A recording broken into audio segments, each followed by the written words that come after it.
guys, Realtor Mike here. Kamusta kayo? Haven't done a video for a long time, no? So just took a break, no? I'm here at Rio Monte looking at one of the lots for sale.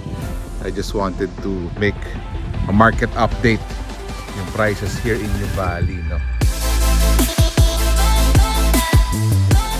Short of crazy in terms of the demand with the secondary market, meaning resale, and from the developer. So medyo umaandar both, no? I'll just give you a quick background. No? Today's July 6, 2024. Prices ng mga resale, no? We're talking about Alveo and Ayalan Premier, no? Where I mostly specialize, no? Ito Rio Monte from Ayalan Premier.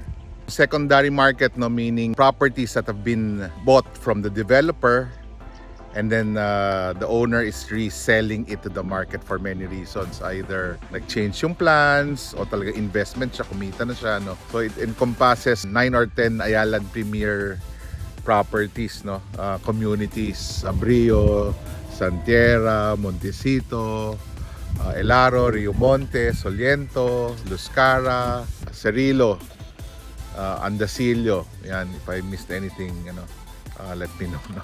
Yun, it encompasses that. Yung sa Alveo naman, Trevilla, Benare, Mirara, Lumira, Mondia. Yun ang secondary market, no? Yung primary market, meaning being sold by the developer now, yung sa Ayalan Premier is Arcilio. Yung primary market naman ni Alveo, which the developer is selling, is Sereneo. Yun, doon mo tayo secondary market. Ayalan Premier, no, they're asking from 35,000 pesos until 55,000 pesos per square meter. For me, the good buys are anything 40,000 or less. Good buys pa yan. Beyond that, I think it really depends on the the beauty and the lot of the lot and how you find the lot, and you want to put premium value into it na gusto niyo talaga buy it at whatever cost, no. But of course, the ceiling should be what the developer is selling, yung Arcilio, which is right now 55,000 to 65,000 pesos per square meter, pati charges, no.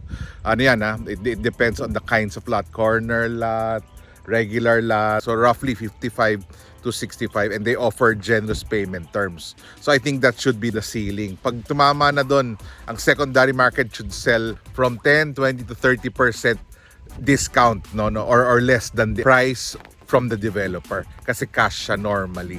Although yung iba may bank finance, no. So yun, so anywhere from 35 bargain yon to 40. I think those are good buys kung Ayalan Premier. Sa Alveo naman, the developer is selling Sereneo, yung 6th nila, no, from 48,000 pesos per square meter to 55,000 pesos per square meter or even more. So yun yung bandwidth ng prices from the developer Sereneo, no, yung Alveo. So yung mga yung mga secondary market nila, I think good buys are anywhere from 32,000 kung meron pa until 40 for the corner lots, east facing ones, yung I think are good buys. So anything beyond that baka hindi, unless you really want it, no. If you really want it, go for it, no. It will appreciate over time, no. All over the Philippines, so they're adjusting zonal valuation rates, no. So yung iba are reasonable, some are surprisingly high. For example, in Mondia, ang zonal valuation there is 51,000 pesos per square meter, but I think the secondary market price there is 35 to 40 lang eh. Yun. So hindi ko alam kung how they got that, no. Anyway, yun ang prices as of now, no. Yun ang market update ko ngayon. I have a few less than 40,000 pesos per square meter properties. Let me know if you're interested, and then usap tayo. Give me a call, give me a ring. Again, this is Realtor Mike saying stay safe, stay in faith. Don't forget to subscribe. See you. Bye. God bless.